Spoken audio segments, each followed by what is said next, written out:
ಏನದು ಬಟ್ಟೆ ಎಲ್ಲ ಮಡ್ದಿಟ್ಟು ಬಂದಿದ್ದಾಳೆ. ವಿಟಮಿನ್ D3 ಮಕ್ಕಳಿಗೆ ಯಾಕೆ ಕೊಡ್ಬೇಕು, ಪಾಪು ಅಲ್ಲಿ ಯಾರಿಗಾದ್ರೂ ಹಾಗೆ ಆಗಿತ್ತಾ ಅಂತ ಚೆಕ್ ಮಾಡ್ಕೊಳ್ಳಿ.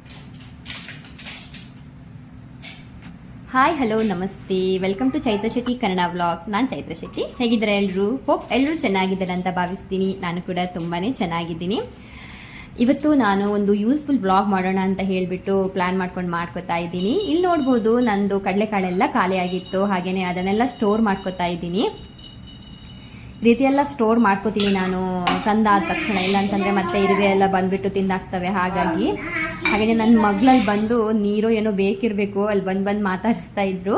ಈ ವ್ಲಾಗಲ್ಲಿ ನಾನು ವಿಟಮಿನ್ D3ನ ಯಾಕೆ ಕೊಡಬೇಕು, ನಾನು ನನ್ನ ಮಗುವಿಗೆ ಕೊಡ್ದಿದ್ದಾಗ ಯಾವ ರೀತಿ ಪ್ರಾಬ್ಲಮ್ ಆಗಿತ್ತು ಅಂತ ಹೇಳಿ ನಿಮಗೆ ಇನ್ಫಾರ್ಮೇಷನ್ ತಿಳಿಸ್ಕೊಡೋಣ ಅಂತ ಹೇಳಿಬಿಟ್ಟು, ಹಾಗೆಯೇ ಮಕ್ಕಳು ಸ್ವಲ್ಪ ದಷ್ಟಪುಷ್ಟವಾಗಿ ಕಾಣಿಸೋದಕ್ಕೆ ನಾನಿವತ್ತು ಒಂದು ಒಳ್ಳೆ ಫುಡ್ಡನ್ನು ನಿಮಗೆ ಮಾಡಿ ತೋರಿಸ್ತೀನಿ. ಖಂಡಿತವಾಗ್ಲೂ ನೀವು ಇದನ್ನು ಟ್ರೈ ಮಾಡಿ, ತುಂಬ ಚೆನ್ನಾಗಿರೋ ರಿಸಲ್ಟ್ ಕೊಡುತ್ತೆ, ತುಂಬ ಹೆಲ್ದಿ ಕೂಡ ಹೌದು.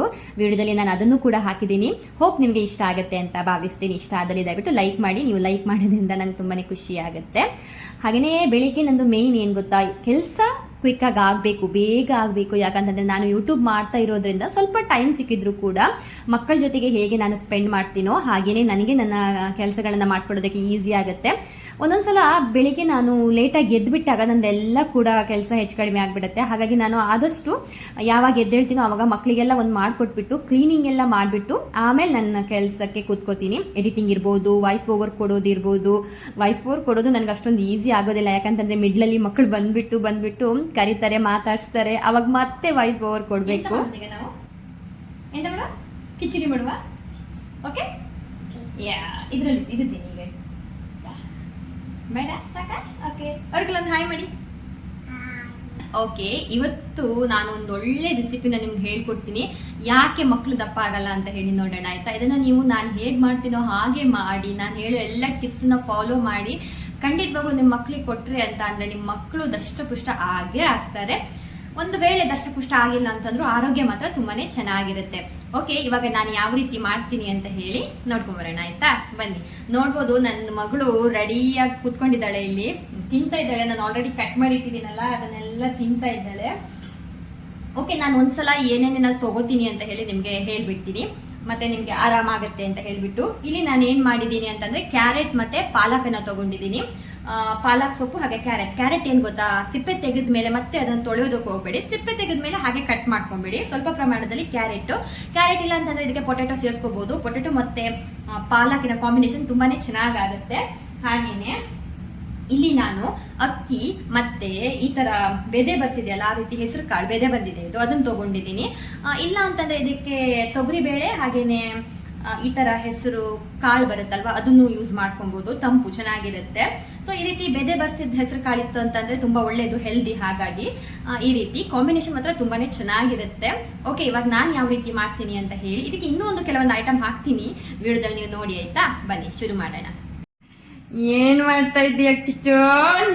ನೋ ಕೋತು. ಇದಕ್ಕೆ ಮೊದಲಿಗೆ ನಾನು ಕುಕ್ಕರ್ನ ತಗೋತಾ ಇದ್ದೀನಿ. ಇದನ್ನ ಕುಕ್ಕರಲ್ಲೇ ಮಾಡ್ಕೊಳ್ಳಿ, ತುಂಬಾ ಚೆನ್ನಾಗಿ ಬರುತ್ತೆ. ಹಾಗೇನೆ ಇದಕ್ಕೆ ನಾನು ತುಪ್ಪನ ಹಾಕುತ್ತಾ ಇದ್ದೀನಿ ಆಯ್ತಾ.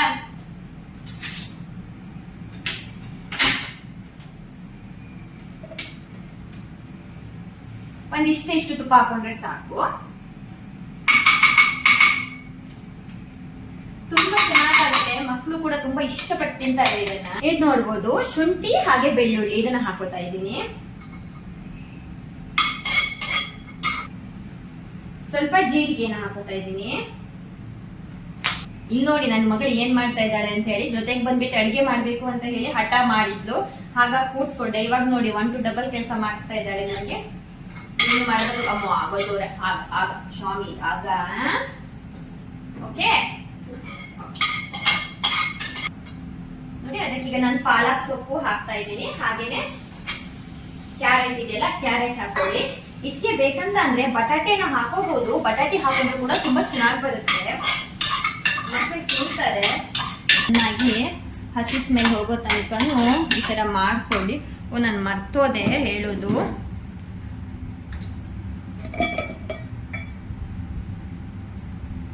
ನೋಡಿ, ನಾನಿಲ್ಲಿ ಒಂದೆರಡು ಕಾಳು ಮೆಣಸಿರುತ್ತಲ್ಲ ಅದನ್ನ ಹಾಕೋತೀನಿ. ನನ್ನ ಪಾಪುದು ಸೆಪ್ಟೆಂಬರ್ ಬಂದ್ರೆ ಸೆಪ್ಟೆಂಬರ್ ಎಂಡ್ ಸೆಪ್ಟೆಂಬರ್ 29 ಅವಳಿಗೆ 2 ವರ್ಷ ಆಗುತ್ತೆ. ಹಾಗಾಗಿ 2 ಹಾಕೊಂಡಿದ್ದೀನಿ.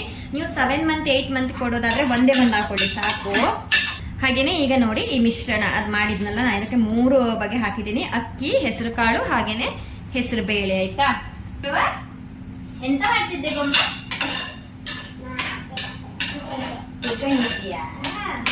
ಓಕೆ, ಅಕ್ಕಿಯನ್ನ ಹಾಕ್ಬಿಟ್ಟು ಒಂದ್ಸಲ ಇದಕ್ಕೆ ಮಿಕ್ಸ್ ಮಾಡ್ಕೊಳ್ಳಿ. ಹಾಗೆ ನೋಡಿ ನೀರನ್ನ ಹಾಕೋಬೇಕಾಗುತ್ತೆ. ಎಷ್ಟು ಬೇಕು ಅಷ್ಟು ನೀರು. ಸ್ವಲ್ಪ ಜಾಸ್ತಿ ಹಾಕೊಂಡ್ರು ಪರವಾಗಿಲ್ಲ, ವಿಜಿಲ್ ಹಾಕೋತಿರಲ್ಲ ಸ್ಮ್ಯಾಶ್ ಮಾಡೋದಕ್ಕೆ ಚೆನ್ನಾಗಾಗುತ್ತೆ.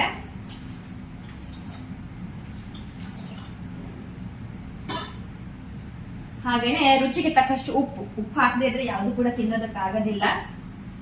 1 ಇಯರ್ ತನಕ ಮಕ್ಕಳಿಗೆ ಉಪ್ಪು ಹಾಕಬಾರ್ದು, ಗೊತ್ತಲ್ವಾ? ಆಫ್ಟರ್ 1 ಇಯರ್ ಹಾಕ್ಬೋದು. ಸೊ ಎಷ್ಟು ಬೇಕಷ್ಟು, ನಾನು ಇಷ್ಟು ಉಪ್ಪು ಹಾಕಿದ್ದೀನಿ. ಮಿಕ್ಸ್ ಮಾಡ್ಕೊಂಡ್ಬಿಟ್ಟು ಒಂದು 10 ವಿಜಿಲನ್ನ ಹಾಕೊಳ್ಳಿ. ಚೆನ್ನಾಗಿ ಬೇಯಬೇಕು, ಅಲ್ಲಿ ತನಕ ವಿಜಿಲ್ ಹಾಕೊಳ್ಳಿ. ಚಿಕ್ಕ ಮಕ್ಕಳು ಒಂದ್ ವೇಳೆ 6 ಮಂತ್ ಅಂದ್ರೆ 7 ಮಂತ್ ಸ್ಟಾರ್ಟ್ ಮಾಡಿ ಕೊಡ್ತೀರಾ ಅಂತಂದ್ರೆ ಚೆನ್ನಾಗಿ ಅದನ್ನು ವಿಜಿಲ್ ಜಾಸ್ತಿ ಹಾಕೊಂಡಷ್ಟು ತುಂಬಾನೇ ಚೆನ್ನಾಗಿ ಬರುತ್ತೆ. ತುಂಬಾ ಚೆನ್ನಾಗಿ ಸ್ಮ್ಯಾಶ್ ಮಾಡ್ಬಿಟ್ಟು ಕೊಡ್ಬೇಕು. ಈ ತರ ಪಾಪು ಎಲ್ಲ ಇತ್ತು ಅಂದ್ರೆ ಅಷ್ಟು ಸ್ಮ್ಯಾಶ್ ಮಾಡೋ ಅವಶ್ಯಕತೆ ಇಲ್ಲ, ಜಸ್ಟ್ ಈ ರೀತಿಯಾಗಿ ಸ್ಮ್ಯಾಶ್ ಮಾಡ್ಬಿಟ್ರೆ ತುಂಬಾ ಚೆನ್ನಾಗಿರುತ್ತೆ. ಓಕೆನಾ? ಅಬ್ಬಾ ಸಿಕ್ಕಾಪಟ್ಟೆ ಬಿಸಿ ಆಯ್ತು ಚಮಚ.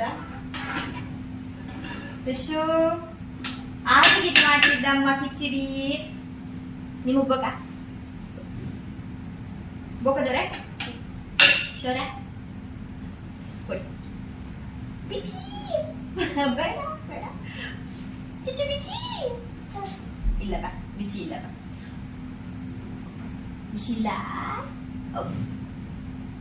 ವಾವ್, ಖುಷಿಯಾಗಿತ್ತು ರಿಯಲಿ? ಓಕೆ, ಇನ್ನು ಬೇಕಾ? ಒಂದು ಹೇಳಿ ಮಗಳು, ಆಮೇಲೆ ಕೊಡ್ತೆ.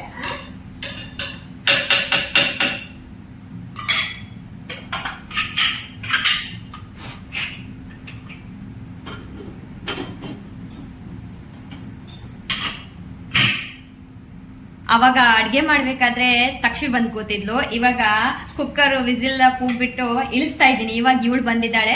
ಇಷ್ಟೋ ತನಕ ರೂಮ್ ಒಳಗಡೆ ಹೋಗ್ಬಿಟ್ಟು ಏನದು ಬಟ್ಟೆ ಎಲ್ಲ ಮಡ್ದಿಟ್ಟು ಬಂದಿದ್ದಾಳೆ. ಕೆಲಸ ಮಾಡಿಕೊಡ್ತಾಳೆ ನಂಗೆ. ತುಂಬಾ ಚೆನ್ನಾಗಿ ಬಟ್ಟೆ ಕೂಡ ಮಡಿತಾಳೆ ಅವಳು. ಅದು ನಂಗೆ ತುಂಬಾ ಖುಷಿ ಆಗುತ್ತೆ. ಈ ರೀತಿ ಹೆಣ್ಮಕ್ಳು ಇದ್ರೆ ಇದೊಂದು ಹೆಲ್ಪ್ ಅಲ್ವಾ, ಏನಾದ್ರೂ ಹೆಲ್ಪ್ ಮಾಡ್ತಾರೆ. ಏನ್ ಮಾಡಿಬಿಟ್ಟು ಬಂದೆ ತಾನೆ? ಬಟ್ಟೆ ಎಲ್ಲ ಮಡ್ದಿಟ್ಟು ಬಂದ್ಯಾ? ಎಂತೆಲ್ಲ ಮಾಡಿದೆ? ಪ್ಯಾಂಟ್ ಕಡೆಗೆ ಬಟ್ಟೆ ಅಂಗಿ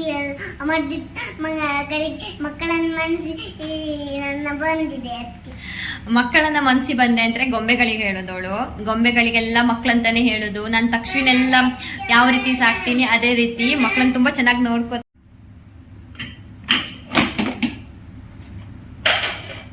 ನೋಡ್ಬೋದು ಎಷ್ಟಾಯ್ತು, ಬೆಂದಿದೆಯಾ ಅಂತ ಒಂದ್ಸಲ ಚೆಕ್. ಓ, ಚೆನ್ನಾಗಿ ಬೆಂದಿದೆ.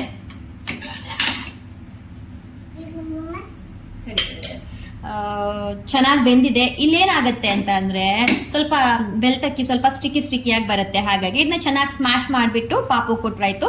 ಸ್ವಲ್ಪ ಈ ರೀತಿ ದಪ್ಪ ಬಂತು ಅಂದಾಗ ಸ್ವಲ್ಪ ಹಾಲು ಮಿಕ್ಸ್ ಮಾಡಿ ಕೊಡಬಹುದು. ಹಾಲು ಮಿಕ್ಸ್ ಮಾಡಿ ಕೊಟ್ಟರು ಕೂಡ ತುಂಬಾ ಚೆನ್ನಾಗಿರುತ್ತೆ. ಇಲ್ಲಾಂತಂದ್ರೆ ನಿಮ್ಗೆ ಹಾಲು ಮಿಕ್ಸ್ ಮಾಡ್ಕೊಡೋಕ್ ಬೇಡ ಅಂತಂದ್ರೆ ಆ 6 ಮಂತ್ ಬೇಬಿ ಎಲ್ಲ ಇರುತ್ತಲ್ವಾ, ಅವರಿಗೆ ಆ ರೀತಿ ಹಾಲು ಮಿಕ್ಸ್ ಮಾಡ್ಕೊಳಕ್ ಆಗಲ್ಲ. ಹಾಗಾಗಿ ಸ್ವಲ್ಪ ನೀರಾಗೆ ಇಟ್ಕೋಬಹುದು. ನೀರನ್ನ ಜಾಸ್ತಿ ಹಾಕಿದ್ರೆ ಆಯ್ತು. ನನ್ನ ಪಾಪುಗೆ ಈ ರೀತಿಯಾಗಿರ್ಬೇಕು, ಹಾಲು ಹಾಕೊಡ್ಬೇಕು, ಅವಳಿಗೆ ತುಂಬಾ ಇಷ್ಟ ಆಗುತ್ತೆ. ಸೊ ಹಾಗಾಗಿ ನಾನು ಸ್ವಲ್ಪ ಡ್ರೈ ಆಗಿ ಮಾಡ್ಕೋತೀನಿ. ಆಯ್ತಾ?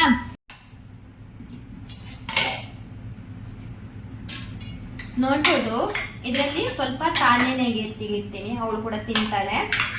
ಸ್ವಲ್ಪ ತಕ್ಷವಿಗೆ ಸ್ವಲ್ಪ ಜಾಸ್ತಿ ಹಾಲು ಹಾಕೋದಕ್ಕೆ ಹೋಗ್ಬೇಡಿ. ಸ್ವಲ್ಪ ಈ ರೀತಿಯಾಗಿ ಹಾಲು ಹಾಕೊಂಡ್ಬಿಟ್ಟು ನಾನು ಸ್ಮ್ಯಾಶ್ ಮಾಡ್ಕೊತೀನಿ ಒಂದ್ಸಲ. ನೋಡಿ ಈ ರೀತಿ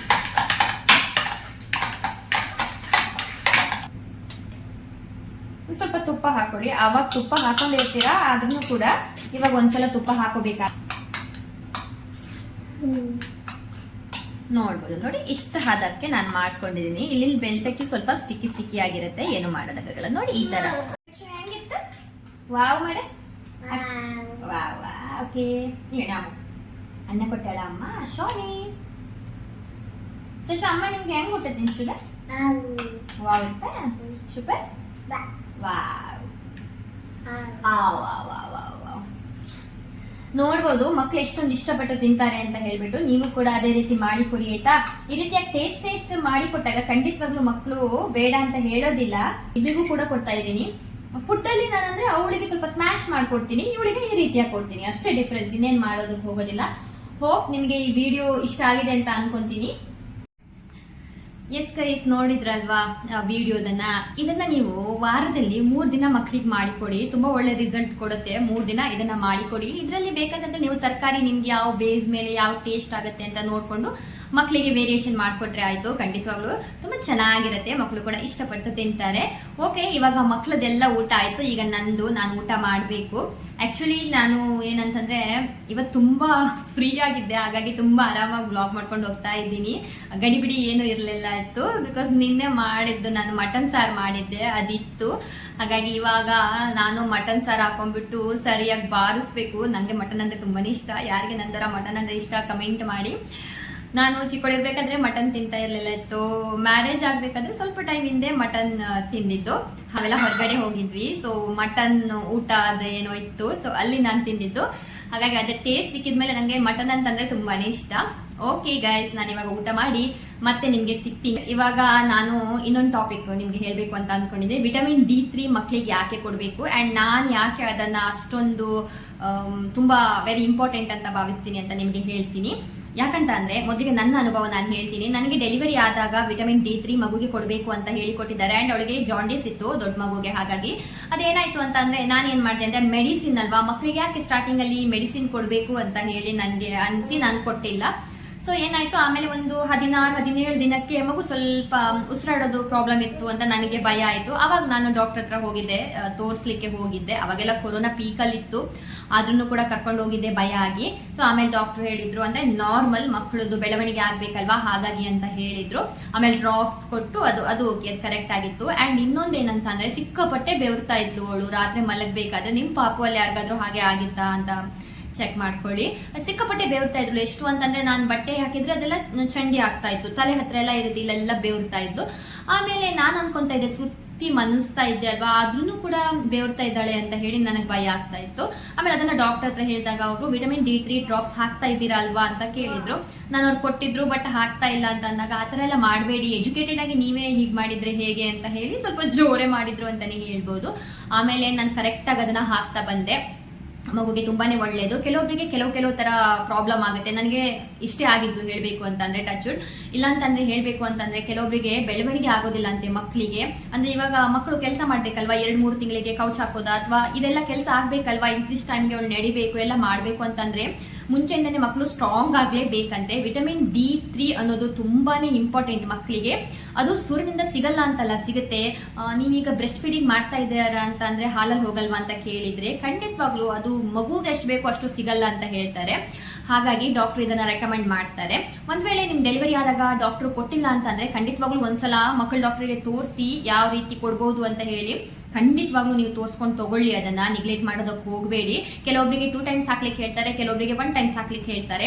ಇವ್ರು ಹೇಳೋದನ್ನ ಕೇಳ್ಬಿಟ್ಟು ಹಾಕೋದಕ್ಕೆ ಹೋಗ್ಬೇಡಿ. ಒಂದ್ಸಲ ಡಾಕ್ಟ್ರಿಗೆ ತೋರಿಸಿ ಡಾಕ್ಟರ್ ಏನಂತಾರೋ ಅದ್ರ ಪ್ರಕಾರನೇ ನೀವು ಮಾಡ್ಬೇಕಾಗತ್ತೆ. ಹಾಗೆ ಇನ್ನೇನು ಆಗುತ್ತೆ ಅಂತ ಅಂದ್ರೆ ಮೂಳೆ ಬೆಳವಣಿಗೆ ಆಗೋದಿಲ್ಲ ನೀವು ಅದನ್ನ ಹಾಕಿಲ್ಲ ಅಂತಂದ್ರೆ. ನಾನು ಹಾಕಿಲ್ಲ, ನನ್ನ ಮಗುಗೆ ಏನು ಪ್ರಾಬ್ಲಮ್ ಆಗಿಲ್ಲ ಅಂತ ಹೇಳೋದಕ್ಕೆ ಹೋಗಬೇಡಿ. ಬಿಕಾಸ್ ನಿಮ್ಮ ಪಾಪುಗೆ ಅದು ಪ್ರಾಬ್ಲಮ್ ಆಗದೆ ಇರ್ಬೋದು, ಬಟ್ ಬೇರೆಯವ್ರಿಗೆ ಗೊತ್ತಿಲ್ಲ ಅಲ್ವಾ, ಹಾಗಾಗಿ ಹಾಕಿದ್ರೆ ಬೆಸ್ಟ್ ಅಂತ. ನೆಕ್ಸ್ಟ್ ಇನ್ನೊಂದೇನಂತ ಅಂದ್ರೆ ಸೂರ್ಯನ ಹತ್ರ ನಾವು ಪಾಪುನ ತಗೊಂಡೋಗೋದು ತುಂಬಾ ಕಡಿಮೆ ಅಲ್ವಾ. ಎಲ್ಲರೂ ಜಾಂಡಿಸ್ ಇತ್ತು ಅಂತಂದ್ರೆ ಏನೋ ಒಂದು 10 ದಿನದ ತನಕ ಸೂರ್ಯನ ಬೆಳಕಿಗೆ ಕರ್ಕೊಂಡು ಹೋಗ್ತೀರಿ. ಕೆಲವರಂತೂ ಮಕ್ಕಳನ್ನ ಹೊರಗಡೆನೆ ತರೋದಿಲ್ಲ, ಗಾಳಿ ಶೀತ ಆಗತ್ತೆ ಹಾಗೆ ಹೀಗೆ ಅಂತ ಹೇಳ್ಕೊಂಡ್ಬಿಟ್ಟು. ಹಾಗಾಗಿ ವಿಟಮಿನ್ D3ನ ಆದಷ್ಟು ಬೆಳಿಗ್ಗೆ ಹಾಕೋದಕ್ಕೆ ಟ್ರೈ ಮಾಡಿ, ಹಾಗೇನೆ ಮಕ್ಕಳಿಗೆ ಕೊಡಿ. ವಿಟಮಿನ್ D3ನ ಡೈಲಿ ಕೊಡ್ಬೇಕಾ ಕೇಳಿದ್ರೆ ಖಂಡಿತ ಡೈಲಿ ಕೊಡಬೇಕು. ಒಂದ್ಸಲ ಮಿಸ್ ಆಯ್ತು ಅಂತಂದ್ರೂ ಪರವಾಗಿಲ್ಲ, ಭಯ ಪಟ್ಕೊಳ್ಳುವಂಥದ್ದೇನೂ ಇಲ್ಲ. ಒಂದಿನ ಅದು ಹೆಚ್ಚು ಕಡಿಮೆ ಆಗತ್ತೆ, ಏನು ಮಾಡೋದಕ್ಕಾಗಲ್ಲ, ಬಟ್ ಆದಷ್ಟು ಕೊಡಿ. ನಾನು ತಗೋಬೇಕಾದ್ರೆ 155 ಇತ್ತು ಇವಳು ಚಿಕ್ಕವಳಿರ್ಬೇಕಾದ್ರೆ. ಇವಾಗ ತಕ್ಷಣಿಗೆ ಹಾಕುವಾಗ ಅದೇನಾಗಿತ್ತು ಅಂತಂದ್ರೆ ಇವಾಗ ಒಂದು 211 ಆಗಿರ್ಬೇಕಲ್ವಾ, ಇವಾಗ ಇನ್ನೂ ಜಾಸ್ತಿ ಆಗಿದೆ ನನಗೆ ಗೊತ್ತಿಲ್ಲ. ನಾನು ತುಂಬಾ ಟೈಮ್ ಆಯ್ತು, ಅವಳಿಗೆ 1 ಇಯರ್ ಹಾಕಿದ್ದು ಬಿಟ್ಟಿದೆ, ಬಟ್ ಇವಳಿಗೆ ನಾನು 2 ಇಯರ್ ತನಕ ಅದನ್ನ ಹಾಕ್ತಾನೆ ಇದ್ದೆ. ಮತ್ತೊಂದು ಏನ್ ಗೊತ್ತಾ, ವಿಟಮಿನ್ D3ನ ಹಾಕದೇ ಇರೋದ್ರಿಂದ ನಿಮ್ಮ ಮಕ್ಕಳ ಹಲ್ಲು ಬೆಳವಣಿಗೆ ಕೂಡ ಡಿಲೇ ಆಗುತ್ತೆ, ಹಾಗೇನೆ ಮೂಳೆ ಕೂಡ ಸದೃಢವಾಗಿ ಬೆಳೆಯೋದಿಲ್ಲ. ಹಾಗಾಗಿ ಇಷ್ಟು ಇಷ್ಟು ಎಲ್ಲ ಒಂದು ಹೆಲ್ಪ್ ಇರುವಂತ ಈ ಒಂದೆರಡು ಮೂರು ಡ್ರಾಪ್ ಹಾಕೋದ್ರಿಂದ ಏನಾಗುತ್ತೆ ಅಲ್ವಾ? ಏನೂ ಆಗೋದಿಲ್ಲ. ಮಕ್ಕಳಿಗೆ ಆರಾಮಾಗಿ ಕೊಡ್ಬಹುದು. ನಂತರ ಮಾಡೋದಕ್ಕೆಲ್ಲ ಹೋಗಬೇಡಿ. ಸ್ಟಾರ್ಟಿಂಗ್ ನಾನೇನು ಅನ್ಕೋತಾ ಇದ್ದೆ ಅಂತಂದ್ರೆ, ಡಾಕ್ಟ್ರೇ ಕೊಟ್ಟಿದ್ರು ಕೂಡ ನನ್ನ ಮನಸ್ಸಲ್ಲಿ ಆ ಮಗುಗೆ ಯಾಕೆ ಡ್ರಾಪ್ ಹಾಕಬೇಕು ಹಾಗೆ ಹೀಗೆ ಅಂತ ಹೇಳಿ ನೆಗ್ಲೆಕ್ಟ್ ಮಾಡಿದ್ದೆ. ಬಟ್ ನನಗೆ ಮಕ್ಕಳ ಡಾಕ್ಟ್ರು ಈ ತರ ಬಿಡಿಸಿ ಹೇಳಿದ್ಮೇಲೆ ಅದ್ರ ಪ್ರಾಮುಖ್ಯತೆ ಎಷ್ಟಿದೆ ಅಂತ ಹೇಳಿ ಅರ್ಥ ಆಯ್ತು. ಯಾಕೆ ನಮ್ಮ ಕೈಯಾರೆ ನಾವು ಮಕ್ಕಳಿಗೆ ಕಷ್ಟ ಮಾಡಬೇಕು ಅಲ್ವಾ? ಅದ್ರ ಬದಲಿಗೆ ಇದನ್ನು ಕೊಡೋದ್ರಿಂದ ಏನೂ ಆಗೋದಿಲ್ಲ. ಸೊ ನಾನು D3ನ ಕರೆಕ್ಟಾಗಿ ಇಬ್ಬರಿಗೂ ಕೊಟ್ಟಿದ್ದೀನಿ. 1 ಡೇ 2 ಡೇ ಹೀಗೆಲ್ಲ ಮಿಸ್ ಆಗಿದೆ, ಇಲ್ಲ ಅಂತ ಹೇಳಲ್ಲ. ಬಟ್ ಆದಷ್ಟು ಬೆಳಿಗ್ಗೆ ನಾನು ಹಾಕ್ತಾನೆ ಬಂದಿದ್ದೀನಿ. ನೀವು ಕೂಡ ಇದನ್ನ ಉಪಯೋಗಿಸ್ಕೊಳ್ಳಿ ಅಂತ ನಾನು ಕೇಳ್ತೀನಿ. ಒಂದು ವೇಳೆ ನಿಮಗೆ ಕೆಲವೊಂದು ಹಾಸ್ಪಿಟಲ್ ಡೆಲಿವರಿ ಆದಾಗ ಕೊಡೋದಿಲ್ಲ, ಆಲ್ಮೋಸ್ಟ್ ಕೊಡ್ತಾರೆ, ಕೆಲವೊಂದು ಕಡೆ ಕೊಡೋದಿಲ್ಲ. ಕೊಟ್ಟಿಲ್ಲ ಅಂತ ಹೇಳಿ ನೀವು ಮತ್ತೆ ಹಾಕ್ರಿ ಅಂತೂ ಇಡಬೇಡಿ. ಈ ವಿಡಿಯೋ ನೋಡ್ತಾ ಇದ್ರೆ ನಿಮ್ಮ ಆಚೆ ಈಚೆ ಯಾರಾದರೂ ಡೆಲಿವರಿ ಆಗಿದ್ರೆ ಸೊ ಇನ್ಫಾರ್ಮೇಶನ್ ಗೊತ್ತಿರೋದನ್ನ ಬೇರೆಯವರಲ್ಲಿ ಹಂಚ್ಕೊಳ್ಳೋದ್ರಲ್ಲಿ ತಪ್ಪೇನೂ ಇಲ್ಲ. ಆ್ಯಂಡ್ ನಮಗೆ ಮಕ್ಕಳಿಲ್ಲ ಅಂದರೆ ನಾವೀಗ ತಾಯಿ ಆಗಿಲ್ಲ, ಇದೆಲ್ಲ ನಮ್ಗೆ ಯಾಕೆ ಇನ್ಫಾರ್ಮೇಷನು ಅಂತ ಹೇಳಿ ನೆಗ್ಲೆಕ್ಟ್ ಮಾಡೋದಕ್ಕೆ ಹೋಗ್ಬೇಡಿ. ಎಲ್ಲ ಇನ್ಫಾರ್ಮೇಷನು ಎಲ್ರಿಗೂ ಗೊತ್ತಿರಬೇಕು. ಯಾಕಂತಂದ್ರೆ ನಿಮ್ಮ ಅಕ್ಕ ಡೆಲಿವರಿ ಆಗಿರ್ಬೋದು, ತಂಗಿ ಆಗಿದ್ರೆ ಅಕ್ಕನಿಗೆ ಹೇಳ್ಬೋದು, ಹಾಗೆಯೇ ನಿಮ್ಮ ಫ್ರೆಂಡ್ ಆಗಿರ್ಬೋದು, ಹೀಗೆ ಅಲ್ವಾ? ಇಲ್ಲ ನಿಮ್ಗೇನು ಕೂಡ ಮುಂದೆ ಮಕ್ಕಳಾದಾಗ ಈ ಥರ ನಾಲೆಜ್ ಗೊತ್ತಿದ್ರೆ ತುಂಬ ಒಳ್ಳೇದಲ್ವಾ? ಓಕೆ ಗೈಸ್, ಹೋಪ್ ನಿಮಗೆ ವಿಡಿಯೋ ಇಷ್ಟ ಆಯಿತು ಅಂತ ಭಾವಿಸ್ತೀನಿ. ಇಷ್ಟ ಆದಲ್ಲಿ ನಾನು ನನ್ನ ವಿಡಿಯೋಗೆ ಲೈಕ್ ಕೊಡಿ ಆಯ್ತಾ? ಯಾಕಂತಂದ್ರೆ ನೀವು ಲೈಕ್ ಕೊಟ್ಟಾಗ ನಮಗೆ ಒಂದು ಎನರ್ಜಿ ಅದು. ಓಕೆ, ನನ್ನ ವಿಡಿಯೋನ ಯಾರೋ ಒಬ್ರು ಲೈಕ್ ಮಾಡ್ತಾ ಇದ್ದಾರೆ, ಸೊ ನಾನು ಬೇರೆ ಬೇರೆ ಕಂಟೆಂಟನ್ನು ಕೊಡಬೇಕು ಅಂತ ಹೇಳಿ ನಮಗೆ ಖುಷಿ ಆಗುತ್ತೆ. ಲೈಕ್ ಮಾಡಿ, ಶೇರ್ ಮಾಡಿ, ಕಮೆಂಟ್ ಮಾಡಿ. ಇಷ್ಟು ತನಕ ವಿಡಿಯೋ ನೋಡ್ತಾ ಇರೋದಕ್ಕೆ ಧನ್ಯವಾದಗಳು. Thank you. ಶುಭ ದಿನ.